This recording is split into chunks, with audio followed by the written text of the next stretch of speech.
So at least it's like cringe, but it's like, okay, comfortable cringe. Like, we're okay being weird in this moment because something's up between us, but we don't know what. So we're just gonna like roll with it. As they should. And it says they both know it's a joke. So, well, I don't know how they both know it's a joke, but I'm glad they do.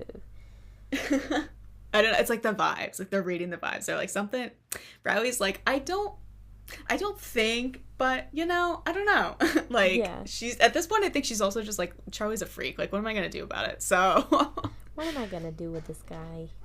She's like, something's not right with him, but I can't fix it. I have too many boys to fix right now. So. Yeah, so she's like, I will pass this off to my good friend Zay. Yeah, literally.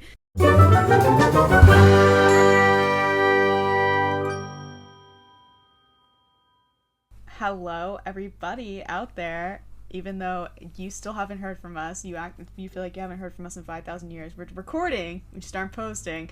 But this is... It is Ambition Unpacked. Heck yeah, it is. So, as I just kind of said there in that intro, as we are recording these, we're recording them far ahead of when we post them. I think in some ways that is best for everyone because it means we are actually still moving them. It's just that the posting is a bit slower because the editing's a bit slower, but in terms of us actually having the conversations, there will always be more content because we have the pieces. It's just how long does it take to make them. But that is kind of where we're at right now, but we are still recording and we're still very excited about it. So the next time you see an episode, it'll be 107. It won't be this one, but you can just know when you get to this one that we are still recording. So here we are. And they're just like, okay, let's get to it, which is correct. Listeners, let us get to it. Let's get to it. Yeah, they're like, Maggie, stop talking. So we are talking today about season 1, episode 9, which is The Miserables. It's kind of crazy that we are this far into season 1. Like, it's not crazy because we should have been past this already if we were actually on a good schedule. But it also is crazy because it's like, wow, like we have what, like 3 episodes left in season 1? So it's kind of crazy stuff. It's insane, like, that we're not further because we have been doing this, like, all year. But also, like, it's been a hectic few months. And yes, stuff has been going on. So we are finally back and digging into, dare I say, a big episode.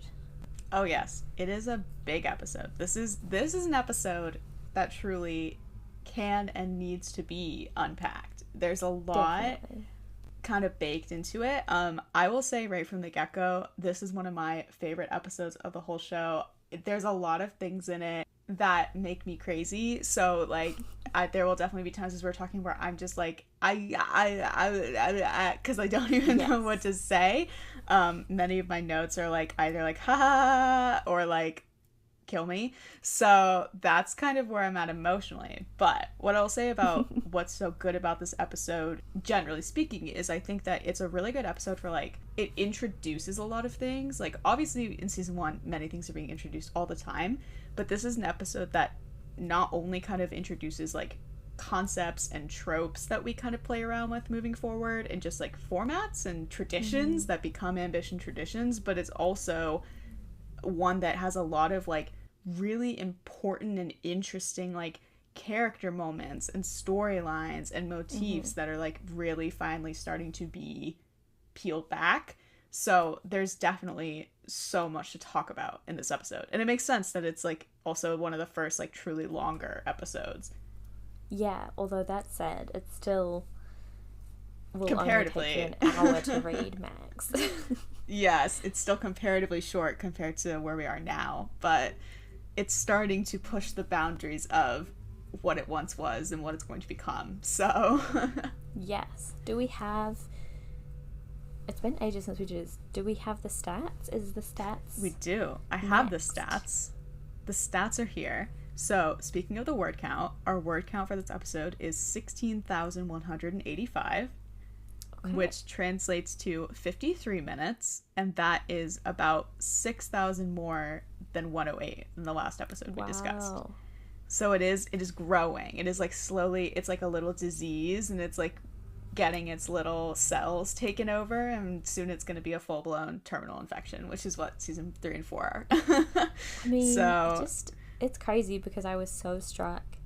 I think it gets a little more detailed like further in through the episode, but the first couple of parts are really like bam bam done. Like yeah, that's true.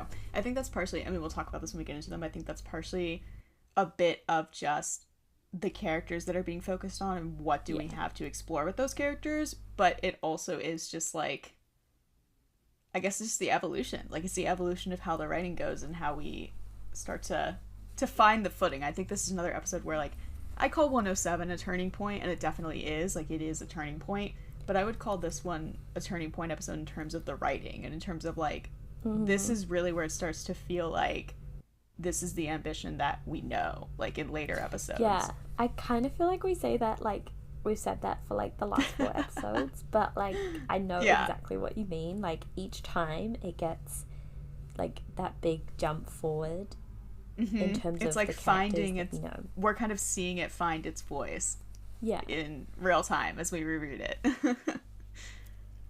So yes, that's our word count and our runtime. The page count, when I have it in my PDF, is 32 pages, and its air date, again, we now have official air dates, which is great. Its air date was June 7th, 2019. So, wow, 3 years ago, if you can believe it. Kind of crazy. And as we talked about before, I mean, this is where we got to the point where it's like, bam, bam, bam, bam, because it's like, this is June 7th. I think the next 2 episodes are like the 12th and the 17th or something like that, and the last the finale is June 21st. So it's like we are right in the thick of it. That's kind of insane, honestly.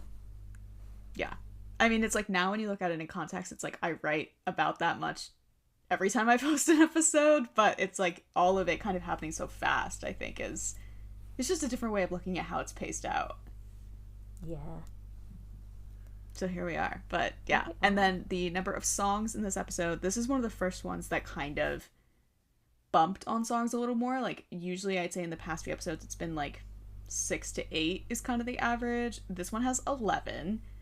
And in some ways that's unsurprising because it's a musical episode, so of course, like, we're pulling from one source, but I think at the same time it's like, that's also, again, kind of just it's becoming what it's gonna become, which is when we start to be like 10, 11 songs an episode, you know? Like, we could have that much. Yeah, so if we're gonna jump right in, I can talk about the title and the caption. So the title, as we mentioned, is The Miserables. This is, of course, a reference to the way that Dave refers to it, which we'll talk about in the episode, which is just literally the English translation of what it seems like it should be. It's like Les Miserables versus The Miserables. But of course, it also, I wrote in my notes, I said the genius, truly, it's one of my favorite season 1 titles, but it's so good. At the same time, I think what I like about it is, as I do with many things in Ambition, is kind of its like duality, where like it's a joke and it's like also literally what the episode is because of the musical, but it also is kind of a commentary on like they really are all miserable for whatever reason. Particularly, one thing that we can talk about when we talk about the episode as a whole is it kind of starts lighter and the problems are lighter and like a little more petty and a little more like Maya's story, you know, is like, girl, like, get over it, like, it's not that deep. But then it with each progression into each story, it gets a little darker and a little deeper and a little, this is actually fucked up, or like something's really wrong. And I think that kind of is what the joke but also not joke of The Miserables is reflecting. Is it's like, yes, some of the stuff they're dealing with is stupid and petty and like teenager drama, but then there's also some genuinely tragic stuff in here. Yeah, I definitely felt that. It's like there's some moments in this where I'm like, oh, I can't believe this is all in the same episode. There's a lot going on. I'm pretty sure I have a note when we get to Lucas's section. I'm pretty sure there's literally a note in my notes that's like, the first part of this is like, ha ha ha ha, and then it just goes like, boom. Yes. Total 180s. So, yeah, let's just dive right into this caption here. The caption for this one is honestly kind of hilarious because it puts Sean at the forefront, which is so funny. But, so it's, I'm gonna butcher this French, so I don't even want to say it, but even though I took French for 4 years, entendez-vous les gens s'entendent? That was bad. I can't speak French. I was really good at reading and writing French. I'm really bad at speaking it, but that's also because I can barely speak English. So that's my personal cross to bear. So Sean tests his limits as he steps up to lead the production of the spring musical in Angela's absence. Lingering tension over casting choices bubbles over. Deceptively rosy circumstances prompt students to seek refuge in unlikely places. So, I mean, this whole thing is honestly a little silly because it's like acting like Sean is the important thing. Yeah. Which it's obviously kind of insane. Yeah, it's like Nacho is like so misleading because like he's irrelevant. Like, no offense to him, but like he's not relevant to this episode. But I kind of, in a way, I kind of like that it's so misleading. Like, you really don't, like, that last line is really where the meat is and just true. But you, like, going into it blind, like, you would have no idea what you're about to get. That's true. I mean, it's a very colourful and, like, descriptive kind of fluffy sort of description for actually what is kind of a raw episode. I don't know if I completely, like, see how it all translates to what actually happens, but, I mean... Also, I probably didn't even read it the first time that you posted. I was probably just like, okay, let's go. Time to read. Yeah. So we open with, basically, as we do often with musical episodes, we jump right in with a song from the musical to kind of set the stage. In this case, we have Farkle looking in front of the poster that is outside the black box classroom, and he leads us into the first number, which is Do You Hear the People Sing? It's kind of classic Les Mis. Like, if you have to get a Les Mis song, this is one that many people know. It's kind of like anthematic, if that's even a word, of the show. I'd say the only one that's kind of like comparable to it is One Day More, which of course is like probably the most famous Les Mis song. Yes. So I guess before we even jump into that, Maddie, tell us what is your exposure to Les Mis? What's your kind of amount of knowledge?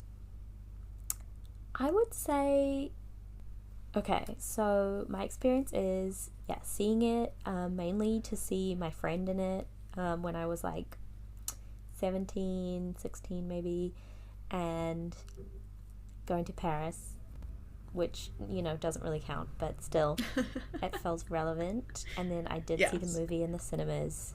I've never watched it again. Yeah, no, it's a long one, so it's like if you're gonna watch it, you gotta be like ready. I feel like for some reason I saw it like 3 times after it came out, not like in the theater, but like I did see it in the theater, but then also like just people like wanted to watch it, and every time I was like, this is a long movie, y'all, like we're gonna be sitting here for like 3 hours, but classic. It had its moment. It did. I mean, my friend, I have like a few friends really obsessed with it, and I think that's fine. Like, I think it is really cool, but it just it is a bit sad. Oh yeah. For me. And I love, like, I think the movie is amazing. I love the cast so much. But that's just not enough for me to watch it again because it just makes me cry. It's also like, it is one of those musicals where it's like everything is sung, like it's not like there's scenes, so if you're already not a musical person, right, then it's like, oh. Yeah, so can you imagine if I tried to do like this whole episode like that in Ambition, just like all singing? I feel like that would be a nightmare. Like, it would be impossible. I would not join in. I'm sorry. Yeah, no, it would be crazy. I will just say, in terms of my experience, so I saw this at a local theater, I think. I may have seen it in New York. I don't think I did, but I have seen a production of it on the stage, which I think is the way to see this show just because of the way they do sets in the show. Like, it's so critical to like, because the whole barricade thing like is so crucial cool. To like kind of the vibe, and like there's something about like seeing Javert jump off the bridge, like the way they do it on stage versus like the very kind of weird anticlimactic way it feels in the movie where it's just like, oh well, there he goes, bye-bye. I remember my mom and I were sitting in the audience in the movie theater, and when that happened and they had like this awful like crunch sound effect when he hit the water, I was like, oh, like why did we need that sound effect? Like that was not necessary. So, but I will say justice for Russell Crowe, because I thought he was fine and everybody was so mean to him. I like, was he amazing? No, but I thought he was fine. Oh, I mean, I definitely didn't have strong opinions. He was fine to me, and I like seeing the Kiwi-born representation. Let's be real. There you go. Like, is he Farkle Minkus? No. But no one's Farkle Minkus, so... No one can be Farkle. No matter how many things I name Farkle. Okay, so, yes, we have this opening song, and this kind of, like, takes us through the beginning, much as we do in many other musical episodes on the show. We usually pick, like, the overture type vibe, or, like, whatever the prelude-y song is. This show has a million billion songs, and there's, like, since it's a talk singing musical, they're all, like, at the beginning, and they're, like, talking about things, so we just went with the one that was, like, more iconic. So that's how we kick it off here. A note I wanted to make that I noted in my thing is there's a moment here when Farkle starts it off where he's like looking at the poster, and then it says that he looks to the camera before spinning and beginning a definitive march down the hallway.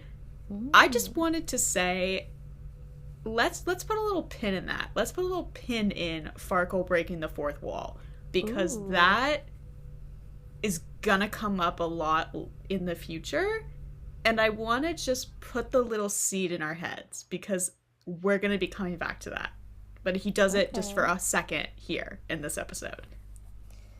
Okay, I love that. Yeah, I almost didn't really take that in. I'm sorry. No, you're fine. Oh my goodness, that's what this podcast is for. I think I was too focused on not enjoying the start of the song, and then being kind of glad that your description of the performance is so short, like it's 4 short paragraphs, that I basically just skipped to the end to make it like fit more, because it's like, and then on the last chorus, and I was like, oh, okay, cool, I will do that, because the last chorus is much nicer than the start. Yes, this is, I mean, again, it's definitely like a musical-y song where it's like we're building and we're building, and then you got to bring all the people in, so yes, I'll allow you that. Thank you. So yes, we have Farkle start us off, and the way this episode kind of progresses in the beginning is I'll say about the song, it's a continuous shot, so that's fun, that's really cool. And we're following Farkle, and slowly everybody else is joining in. We're weaving through the halls, we're getting to the auditorium, and by the time we get there, we're right at the beginning up to opening night. And what this kind of does is, I like the way that this opening number plays immediately with the progression of time, because time is so fluid in this episode because we're jumping around. So I like that, like, even right from the get-go in the first song, it's like, well, here at the beginning, and now we're at the end, and it's like, this is the span of time we're gonna visit in this episode.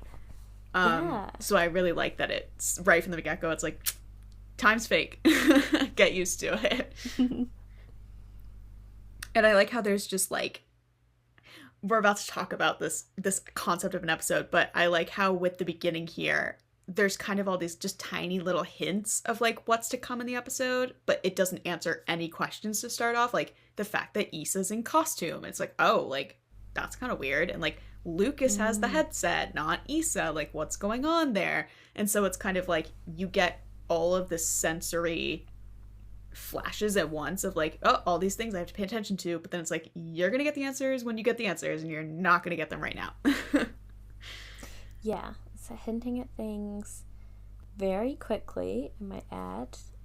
Yes. Like, it's blink and you miss it at this point. Like, I know it's been a while since we recorded, but yeah, you really used to just be like, boop, and everything kind of was there. the beginning was just, we're off to the races. So this, as it says, once we get this song wrapped up, this is an episode that has stories in 5, really it says 6, but it's really 5 and then the end, but 6 distinct parts. And that brings us to our first ever segmented episode, which is a tradition that we take forward into every season.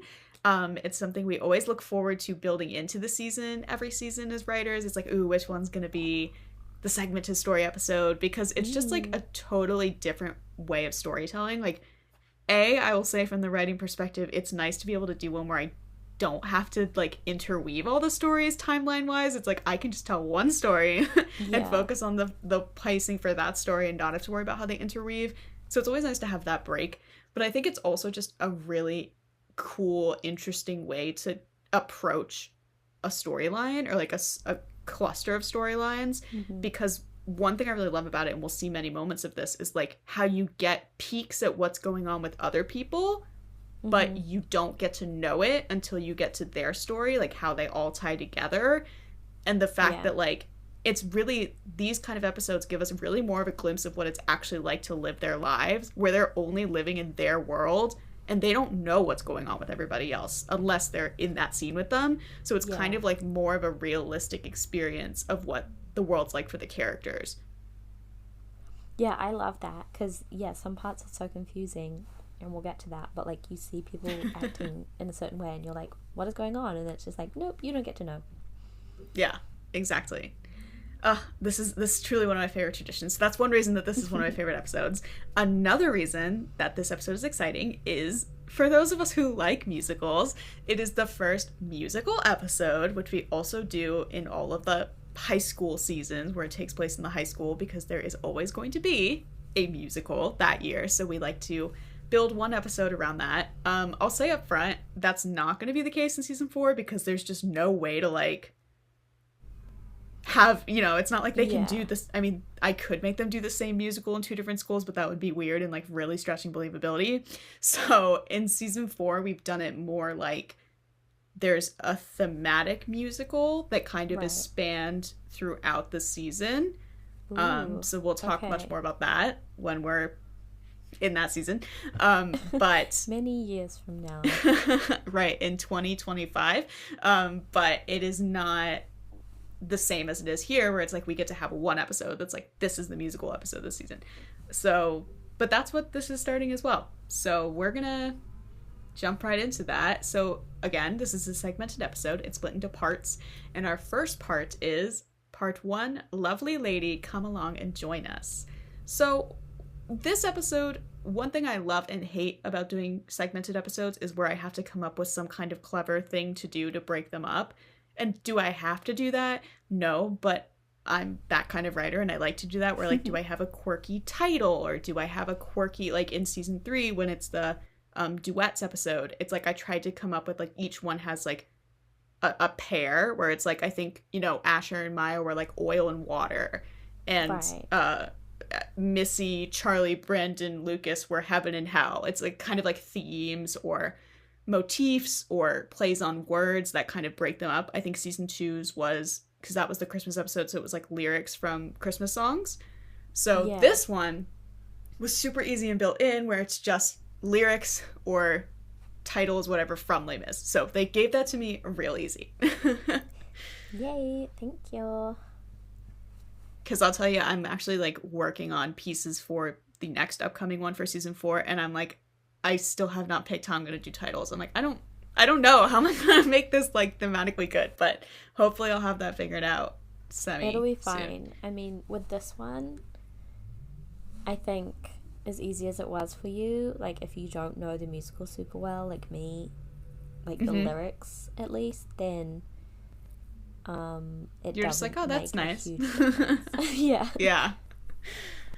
So here we are, Issa's story. Basically, the kind of overall conceit is that Issa is stepping into performing for the first time for realsies. So not the dancing queen version of performing, but like, hey, let me actually give this a chance. We jump in pretty fast to Issa's story because, again, we're kind of jumping right into a performance from the get-go.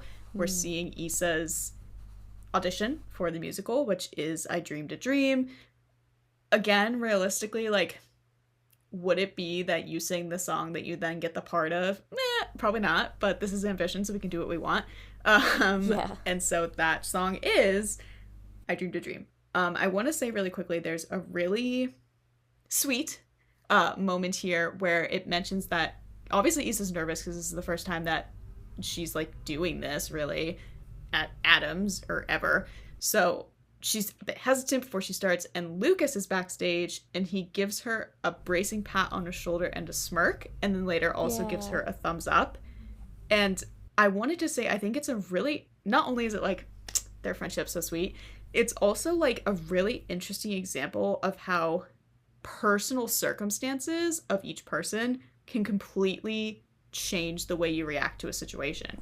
Because in this episode, we have Lucas being supportive of Issa doing this and being like, I got your back, like, it's gonna be okay. But when you compare that to season 2, where Issa's continuing on this path and he is like completely like cannot handle it and like kind of fights back and like is not as supportive and they have a lot of friction, all of that kind of hinges on where's Lucas's emotional and mental state. Like, because right now he's like, okay, like he's not, life isn't perfect, but he's all right. Whereas season 2, as we know, like everything feels like it's crumbling, and so he can't be supportive anymore. So I think it's like a really interesting take on like, again, it's like there's that stupid adage that's like, you never know what someone else is going through. Everyone's going through their own personal hell. But it's like, I think that's true, and this is a really great small example of like, someone may act one way in one moment and one way in the other, and it's just like, you don't know what they're going through that's influencing how they react to things. Yeah, so true. It's definitely startling, like going from, if you go from like the start of this season to like season 2, season 3, season 4, like Lucas and Issa's relationship changes a lot, and they both have gone through so much, so it makes sense that happens. Yeah, absolutely. There's I don't think you've gotten to it yet, so I won't talk too much about it, but there's a really nice scene that I love between them in 404. So later we'll offline about that when you've read it. But I think you're right that just like the way that their dynamic ebbs and flows is definitely, I think, one of the most interesting of the show. It's like, it's very real, but it's also very like just kind of fascinating. But yeah, I just really like that moment here, and I like how you can compare that to so many pieces of their relationship in the future.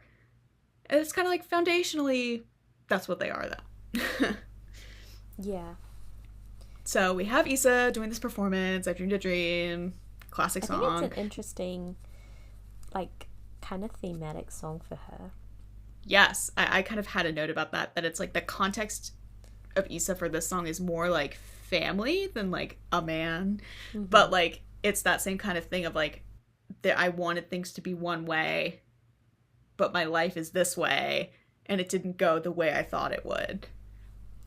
Yeah, and it's like, okay, she's not like in as much hell as like Fontaine, but yeah, she's not having a great time, and this is a big song.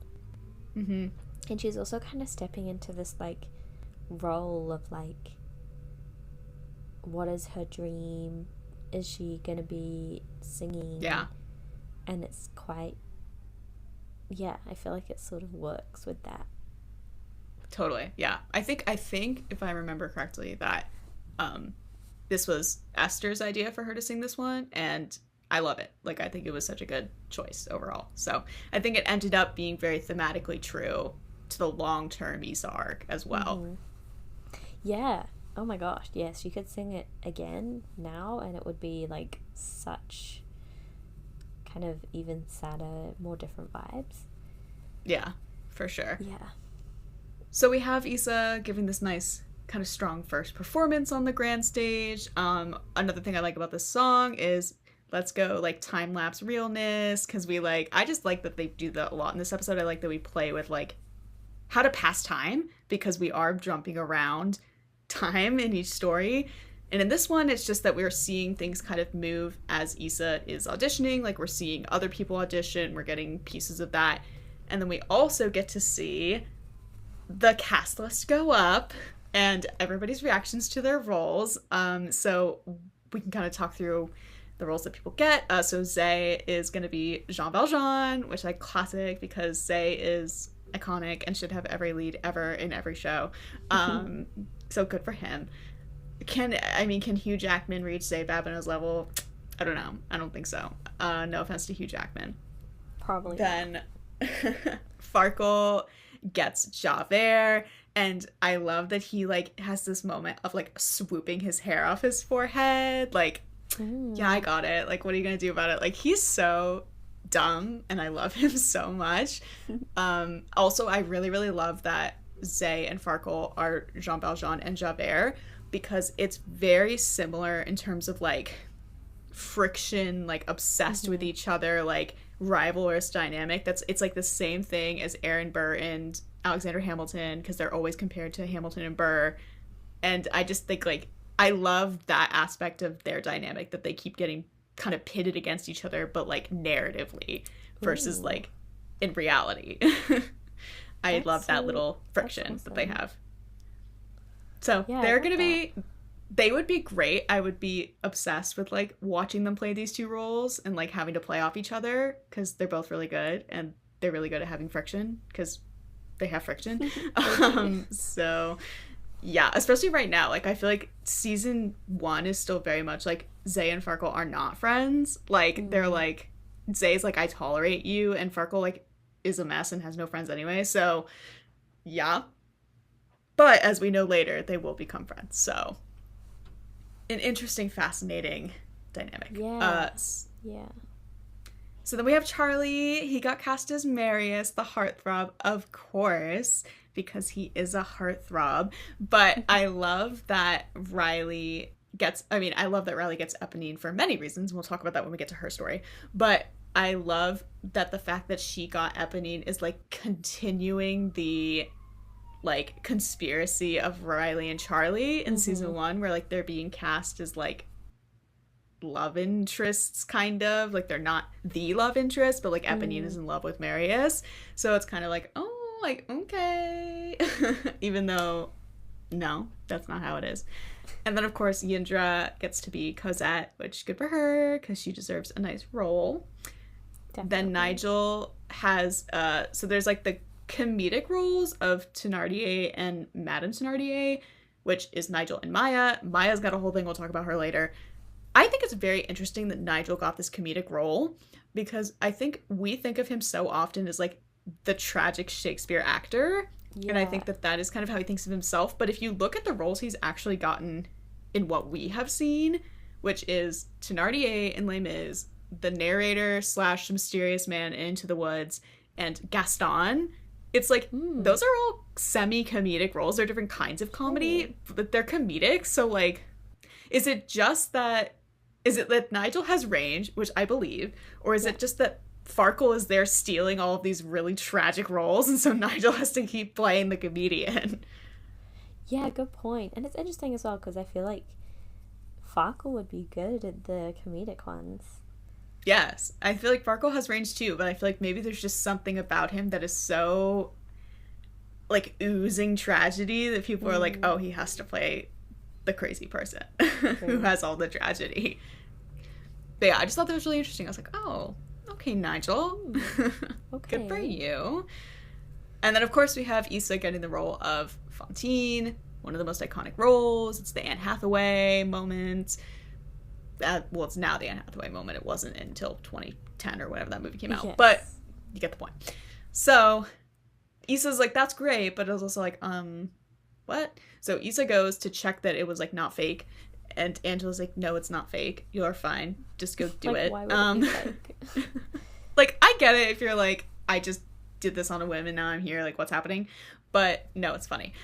So then we jump kind of into the actual, like, Issa's like, okay, I'll do it. And then we jump into the actual beginning of it, where we learn vaguely that Angela's not going to be around, and we don't get any answer as to why, but Sean is taking over as director, which makes everybody be like, what? Excuse me? That's crazy. The moment that I think is like, that made me go like, ugh, though, is when they're all like, oh my god, like, where's Angela? Like, what do you mean you're taking over? You don't know shit. Farkle has his moment of being, the thing he cares about is he's like, is Angela going to be there for opening night? Yeah. And we've talked a little bit about this in the past episodes, and we will talk much more about it as we go on, but it's just that thing of like, ugh, he kills me. It's like, this is his safe space. This is where he gets attention. This is where he is, like, this is his space. And I think the idea of, like, the one person who gives me attention isn't going to be here, like, that's, like, panic-inducing for him. He makes me sad. He ruins my life every day. But again, it's like, in this moment, we still have not, I feel like this is one of those episodes, and again, we'll talk about this when we get there, of, like, we're starting to get the sense that, like, something's going on. Like, he's not just a diva, like, there's something wrong. And there's something wrong with him. And at this point, you know, if we didn't know him the way we know him, like, that could also be, is there something wrong in the sense of, is he the AAC person? Like, is he, like, truly vindictive and crazy? But we just don't know. But, like, we're starting to get the sense of, like, he's not just a brat. Like, there's something deeper going on. And I think this is one of those first little, like, moments of that. Then there's this great exchange between, this is where the iconic title comes from, which is that they're getting their scripts, and Dave reads it, and he goes, "The Miserables," and Zay says, "It's Les Miserables, you uncultured swine. Take a French class." And I was like, okay, first of all, damn, Zay, like, relax. Yeah. But, I mean, again, I think Zay goes through these ebbs and flows of how diva-y he is. I think here he's a little in diva mode. Yeah. And in season 3, obviously he has many a diva moment. Interestingly enough, I will say, let's think about what is the difference between Zay in season 1 and Zay in season 2 and Zay in season 3. What's the factor that he's most focused on in season 2 that is taken away in season 3? Interesting. Point. Yes. But also, to this point, I just want to say, Zay and Charlie, French conspiracy, starting right here, right now, with Zay saying, take a French class. Ooh, and being obsessed with French. Also, I want to defend Dave, because I feel like how does he know that it's the Miserables if he can't read French? Like, how would you know? He's like, actually, I'm fluent in French. I can imagine him being kind of like amazing. Secretly, like, I don't know. He has weird things about him. He could be like, oh yeah. No, I believe it. I could see that. Totally. Yeah, it's like, what I just love about this moment is that he says that, performers get annoyed, and the techies are all like, oh my god, we're gonna say this incessantly now. Like, we are never gonna stop calling it this. Yeah. Which you also then see in season 2, like, they're so weird about it. Like, when Issa corrects Lucas in season 2, she's like, you mean Les Mis? And he's like, the Miserables. Yeah. Like, it's like a weird, like, what side are you on? Yeah, to be like, what are you calling it? Yeah. So, Dave, trendsetter extraordinaire, we'll just say. So Issa talks to Riley, and then Sean talks to Issa to be like, hey, like, now that you're not doing this, who should I make stage manager? Because I'm not dealing with this shit by myself.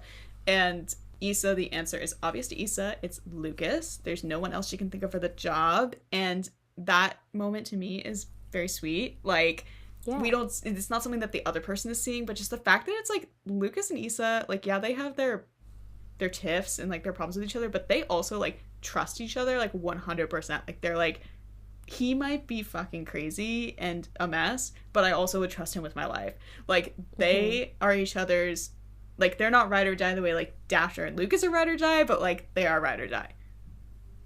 Yeah, I also thought it was interesting that the last line in that little bit where it's like, he's never let her down before, like, it almost seems like threatening, like he is going to let her down, which he doesn't actually in this episode. He definitely doesn't, but it's like, yeah, will he? Food for thought. Yeah, he's not going to let her down right now. So then Issa's still like much like many of the techies that are more control freaks have this issue, like Asher has this issue later, but is like, you know I let go of it, but I still can't let go of it, so let me just go check how things are going. And all the techies are like, hey, like, great job, you're gonna do so great, like, have fun. But also that, like, puts pressure on Issa, because Issa's like, well, now I have to, like, do good because now everybody's counting on me, everybody's supporting me. I wanted to say, though, I love Dylan, that it says that, like, Dylan's talking and then it implies that they want her to go forth and slay. Yeah, so, like, I'm sure that was his words. Yeah, I can so see that. Like, unironic, completely, that's what he is coming out of his mouth. And I'm sure Jeff was like, go for what? What are you talking about? Yeah. I feel like if this was written by current you, it would have definitely had that as a specific line. A specific line, yeah. Go forth and slay! Dylan.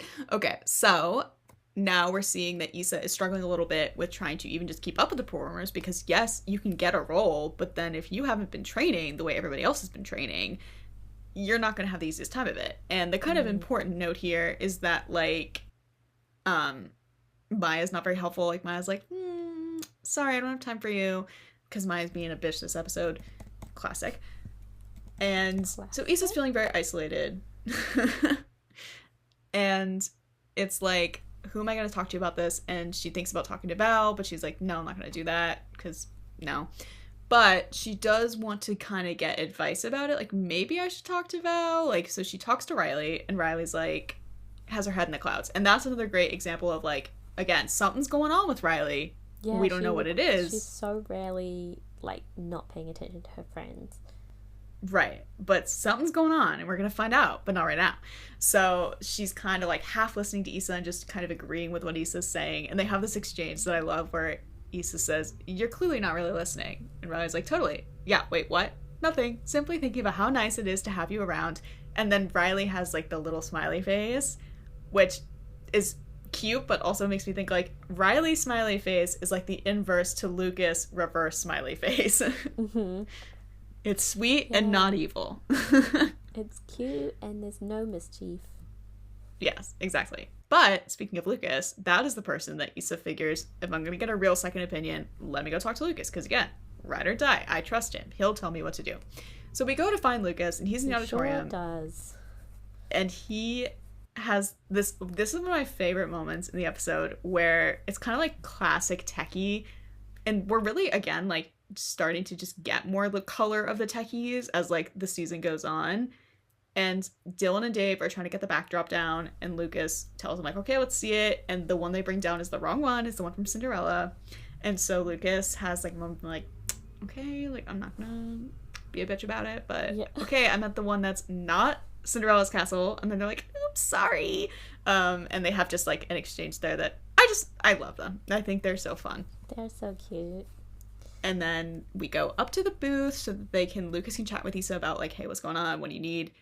And to Lucas, the idea of talking to Val is, like, dumb as shit. Like, no, we're not going to do that because she sucks. And why would you invite that back into your life? Which, two thoughts on this. The first one is, Lucas, relax. The second one is, I think it's so telling to, like, Lucas feels that way because of, I think, Lucas's own experience, like, with his parents. Like, if he could get away from his dad, he would. But just, like, the thing of, like, I think it goes to show, like, Lucas is really hard to, if you lose his trust, that's it most of the time. Like, that, you're done. Like, there's no getting it back. And I think he's a unique character in that way, because most of the other characters in the show are not like that. I think the only one that is kind of like that, I would say, is Maya. Otherwise, it's like everybody else is, so there's some people on the extreme opposite end, like Riley and Charlie and all that, but, like, Lucas just has such a clear sense of, like, there's a line, and when you cross that line, I'm done. And I think it's really interesting to see how he applies that to people he cares about as well. Like, you might not be done with that person, but I'm done with that person. And we're going to see plenty more of that with Val in season 2. Oh, yeah. Yeah, I think it definitely makes sense that he is like, why would you bring someone who doesn't care about you back into your life? Like, it just does not compute for him And I actually forgot that this was in this episode because, you know, not a, like, it feels like such a small point considering how momentous it is for Issa to, like, reach out. Mm-hmm. But it's also interesting because, I mean, I'm not sure of the timeline, but it's like, when does Lucas have, like, his, like, kind of bad moment in the episode in comparison to this? Like, is it after this or before this? That's a good question. I think it's definitely after, because at this point they're still relatively early in the rehearsal process, whereas when Lucas goes home and has that experience, it mentions that they're, like, deep into dress rehearsals and he's been, like, at school for a while. So I think this is before that happens. Okie dokie. This is kind of just, like, his default state. Yeah, it's definitely, like, it's hard to know with this style of episode because, like, what order do things happen in? But I think it's interesting that I guess he has a lot to say on it. Maybe later he might not have had quite as much to say. He might have just been a bit more like, nope, I'm not going to talk about this. Totally. That's so interesting. It's so interesting to think about. We'll have to keep that in mind as we go forward. But speaking of just the thread of, like, we talked about Lucas and his, like, weird way with words where he's, like, eloquent but maybe not in, like, the traditional way. I think this line he has where she's like, you know, showmanship is, like, the area of Val's expertise. He says, see, that's where you're wrong. Her area of expertise is being a shit mother, and because of her, you need no explanation on how that works. You owe her nothing, and you don't need to give her an invitation back into your life to fuck you over again. You wanted my opinion, and that's it. Like, he said that. Like, he just was like, here's the tea. I'm saying it point blank. You can't misunderstand me. And even though, like, I think what's really interesting about Lucas and the way he talks is that I have had people tell me a lot, like, that sometimes, or I've just observed, like, when people curse, traditionally people think of that as, like, it makes them think lesser of you, or, like, you're not eloquent, or, like, it like, dumbs down your speech. But I think Lucas is, like, kind of like the opposite. Like, when he throws curse words in, it's, like, very intentional and very, like, it kind of elevates his speech in a way, which I think is really interesting. That is interesting. He's definitely using them sparingly here to make points. And it's kind of interesting how this sort of thing, like, correlates time-wise to Issa stepping into the performer world, and Lucas is kind of supportive of that at this point, and then becomes less and less, and it sort of, like, also coincides with Valerie appearing more and more, and the spotlight awaits. It's almost it's a loaded statement.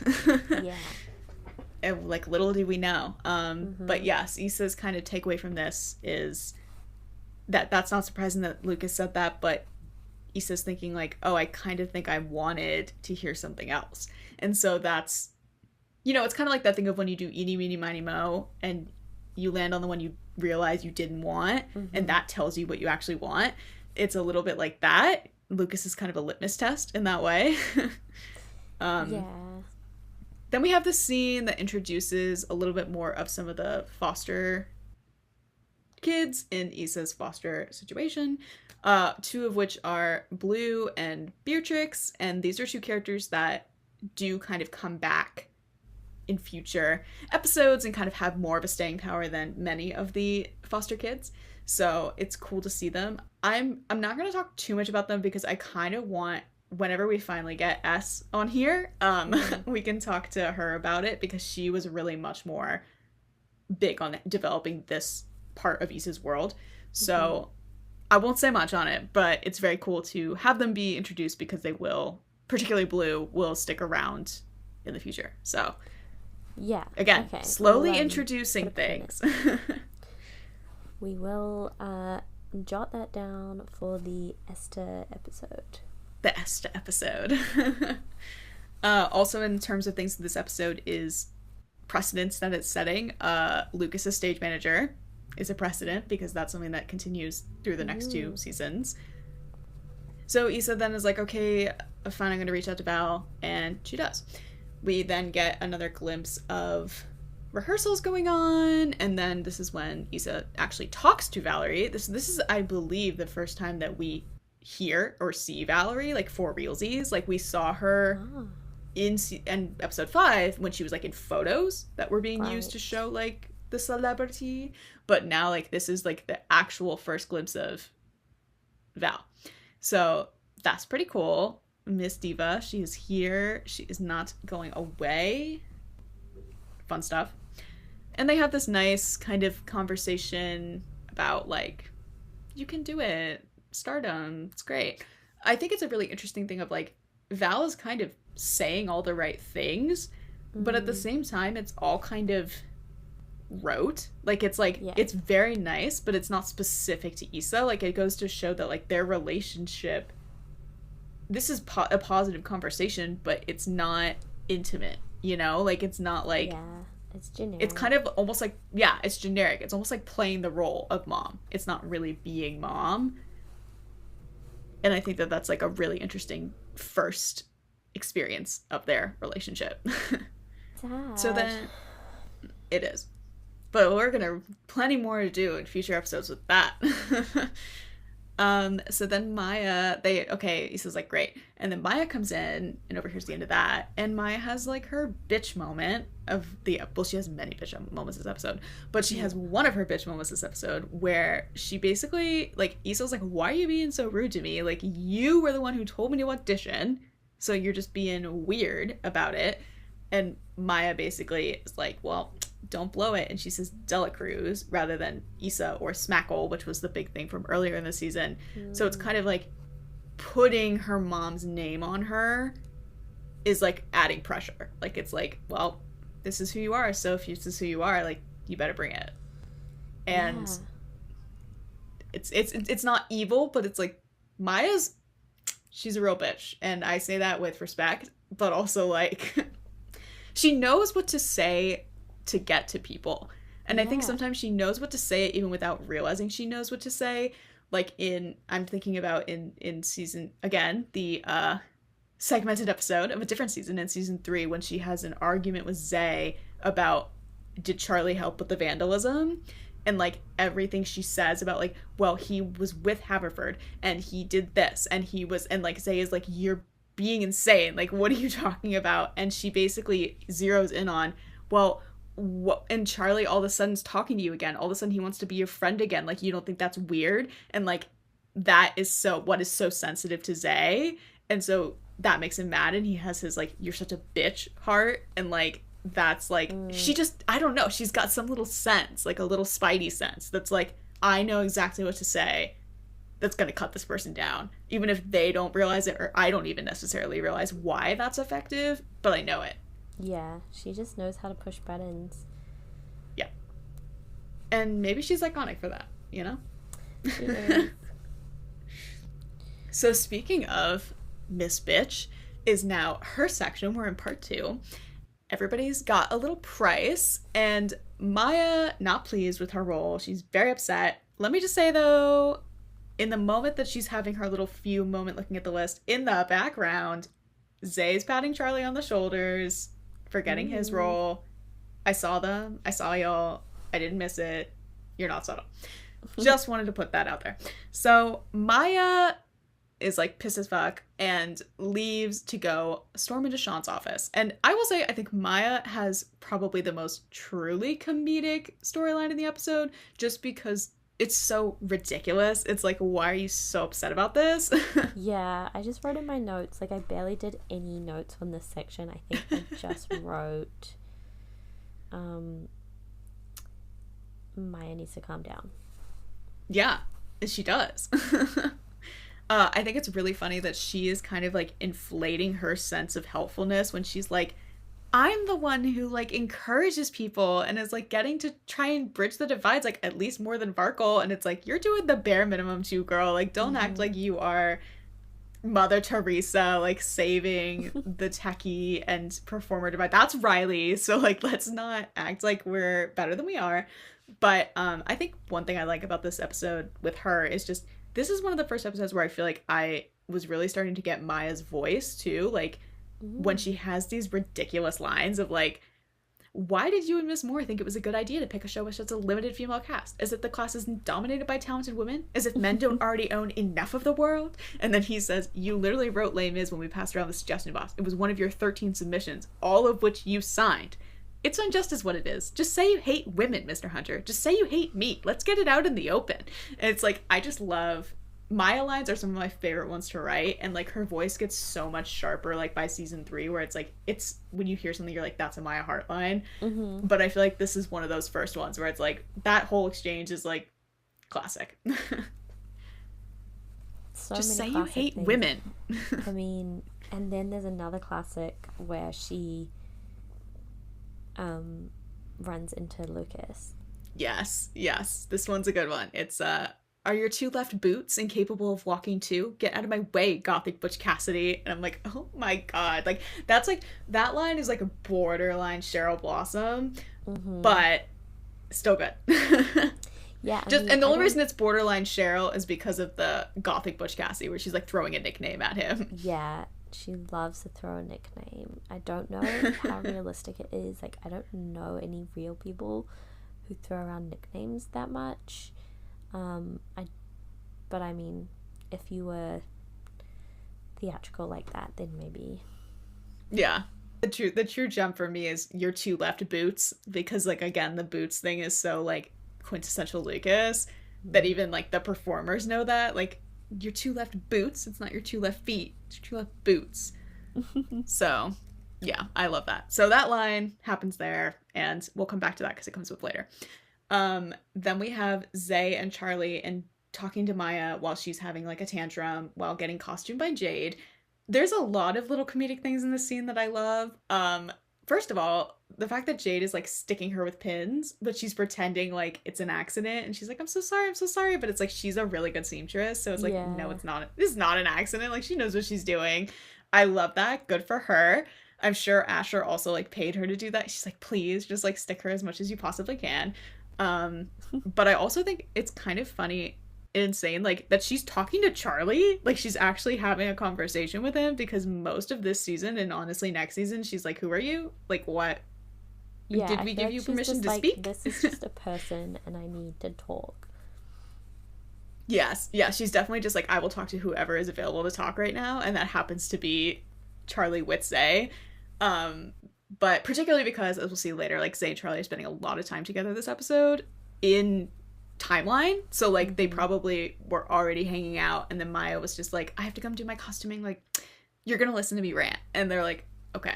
But what I love about them doing that is not only is it Zay being like, girl, like, this is why no one can stand you, but also like the fact that it's almost like Zay and Charlie are having like an inside joke sitting there listening to her, where they just keep like looking at each other like, is this real? Like, this can't be real. But like the fact that they're having that moment, and then, as we know, later in season 3, in the finale, they have a moment where in their costume loft together and they look at the costumes, and it leads to a bunch of other stuff. But Zay talks about like, yeah, do you remember like when Maya was being so fucking crazy about this and like was acting like such a bitch, and she was being ridiculous because she had a great role? And like Charlie's like, oh, I remember. And it's like, of course he remembers, because it's like, this was a big deal, clearly, because we're looking at a storyline about it, but also just like Charlie remembers everything about that time, because this was like the best time of his life up to that point. So yeah, it was so vivid.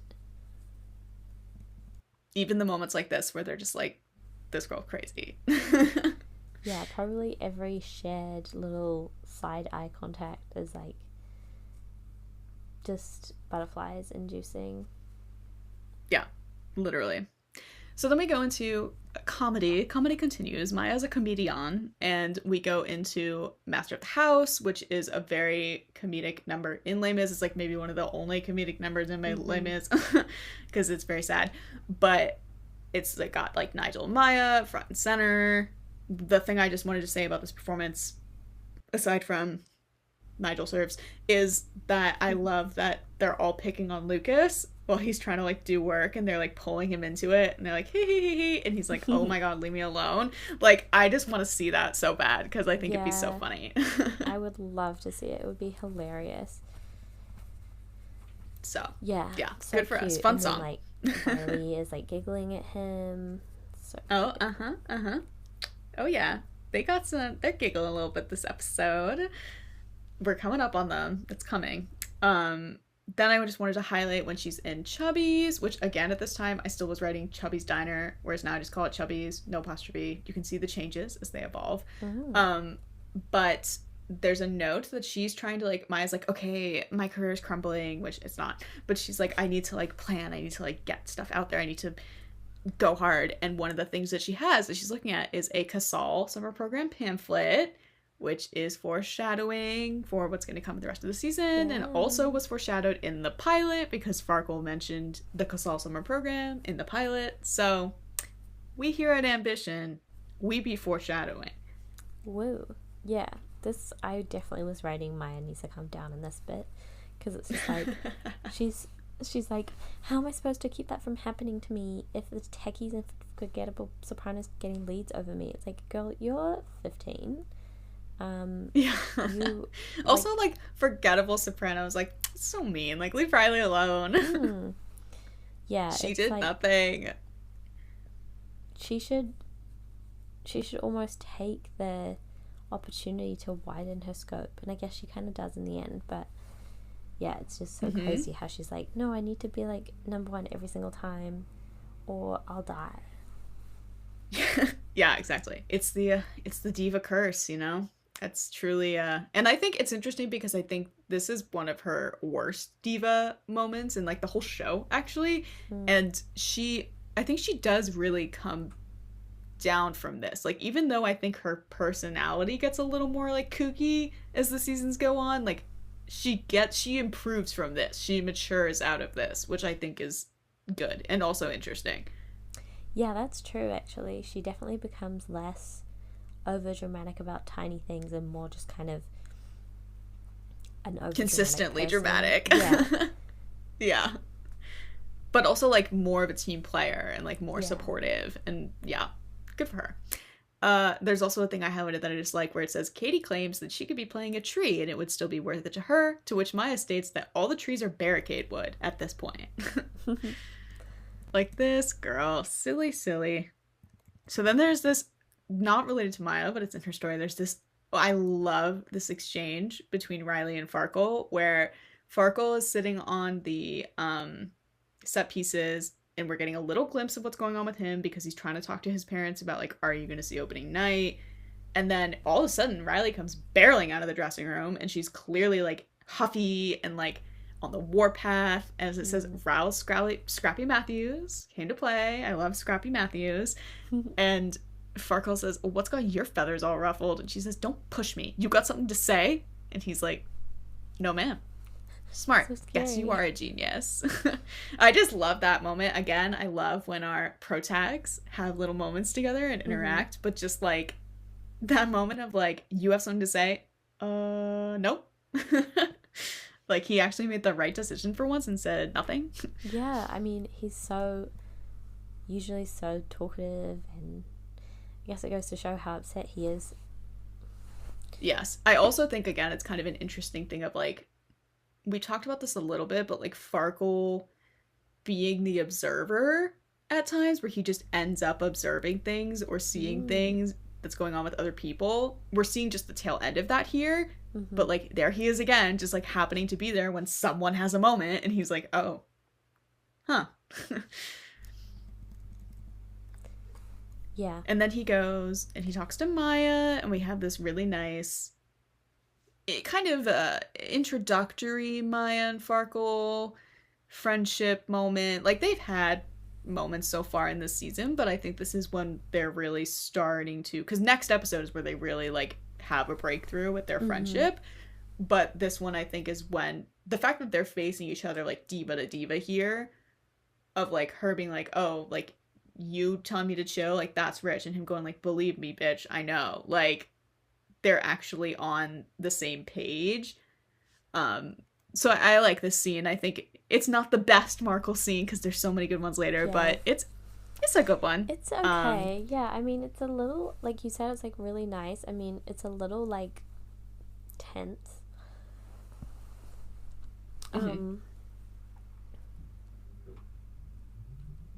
Yeah, and almost like not out of character for Farkle, but you can tell he's like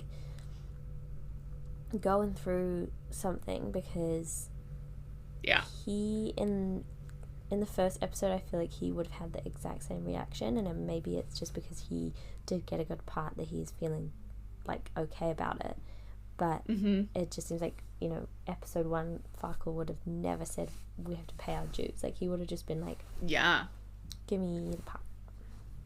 I think there's a couple things contributing to that as well. I think you're right that it's like his headspace in this episode. I think his headspace is contributed to by his family, as we know, and that not really working out the way he wants it to. But I think also, if we're thinking forward, I think he's having a low mood swing in this episode where he's not manic, and so we're seeing a kind of that other flip side of him. It's not at the strongest as it could be, but he's definitely not in manic mode the same way that he was in past episodes. And also, the episode right before this was 108, where he was really, really struggling the entire episode. And I think that episode broke him a little bit in terms of his diva personality. Like, I think it humbled him, but it also, like, kind of forced him to tone things down a little bit, because that was the episode where Zay was like, listen, bitch, like, you need to stop being rude to people, and you need to apologize to Charlie, and then you need to get your shit together. And, like, I think that he's still kind of under that influence for a bit. That's true. Oh, he has multitudes. He contains multitudes. One last thing on the scene. There's this line he says, Maya's always had the upper hand between the two of them, and it's because she's slightly more palatable in that regard of, like, being a diva. I highlighted that in irony because that's insane. Because the fact that, like, later in season 3 and season 4, it's like Farkle is extremely more palatable and she's, like, the crazy one is, like, so funny. Because that's not the case apparently right now, but, like, it's gonna be the exact opposite in, like, a season and a half. That's so true. Like, everyone's like, oh, Maya's so weird, and now like Farkle's like just a little bit awkward. Farkle's a little freak, but he is not unhinged like Maya. Yeah, and he doesn't really put his like freak flag too high, whereas Maya's like, it's almost like she's not aware of it. She knows she is, but she kind of pretends that she doesn't know that she's it's like, weird. Everybody else is weird. And thinks she does. I'm normal. Yeah. Okay, so now Maya's like, oh crap, like, I was a bitch, I'm gonna have to deal with that.